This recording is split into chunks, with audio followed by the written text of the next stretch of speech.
Ang pagtuklas ni Ginger at Garlic sa Facebook, ang maginhawang sala ay tahimik na umaalog sa pag-aantabay. Si Ginger at Garlic, ang mga makulit na aso, ay nakahiga sa sofa, nakaunat ang mga paa at tinitingnan ang tablet. Ang kanilang mausisang mga mata ay kumikislap habang nag-scroll sa Facebook.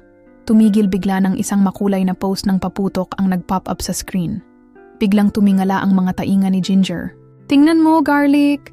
Sigaw niya, kinakalabit ang kanyang kapatid. "Bagong taon na sa Pilipinas, paputok kahit saan." Nanlaki ang mga mata ni Garlic sa gulat. "Ano? Nauuna sila sa atin?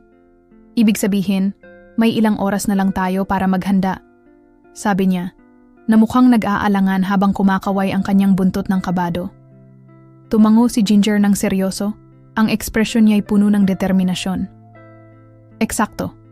Kailangan nating manatili sa plano. Matulog ng maaga, makatulog ng mahimbing bago magsimula ang mga putok."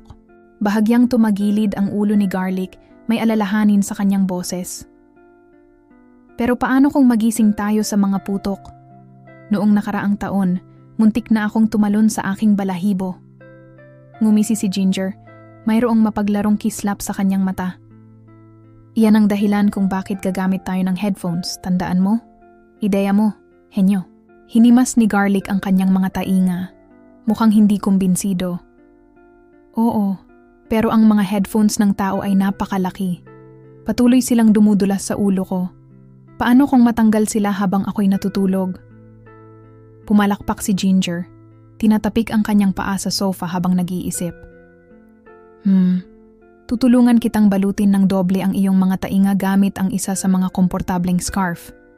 Magmumukha kang burrito, pero hindi ka makakarinig ng kahit ano." Nagniningning ang mukha ni Garlic na may ngiti. Ang burrito ay mukhang ligtas. "Paano naman ikaw? Ano ang plano mo?" Matagumpay na kumaway ang buntot ni Ginger. "Nakahanda na ang aking kumot. Magbubuklod ako ng malalim sa ilalim nito. Kahit ang pinakamalakas na putok ay hindi ako matatagpuan." Kumaway ang buntot ni Garlic. Lumalaki ang kanyang kasabikan. "Oh, matalino. Pwede ba akong sumama sa iyo sa ilalim ng kumot kung hindi gumana ang burrito?" Pumikit si Ginger pero hindi maiwasang ngumiti. "Sige, pero huwag mo akong sipain gamit ang iyong mga paa sa pagkakataong ito." Nagkunwaring kumunot si Garlic, bumagsak ang kanyang mga tainga. "Deal. Kaya tapusin natin ang pag-scroll at maghanda. Kailangan nating talunin ang mga putok bago maghating gabi." Nagpalitan ng matinding tango ang dalawang tuta at tumalon sa sofa. Nagsimula na ang kanilang planong maging handa sa bagong taon, at walang kahit na pinakamalakas na paputok ang makakasira sa kanilang tahimik na gabi. Habang nagputukan na sa hating gabi, si Ginger at Garlic na natiling ligtas at tahimik. Sa lahat ng nanonood sa videong ito, manatiling ligtas, komportable, at magkaroon ng pinakamagandang bagong taon kailanman. Salamat sa panunood.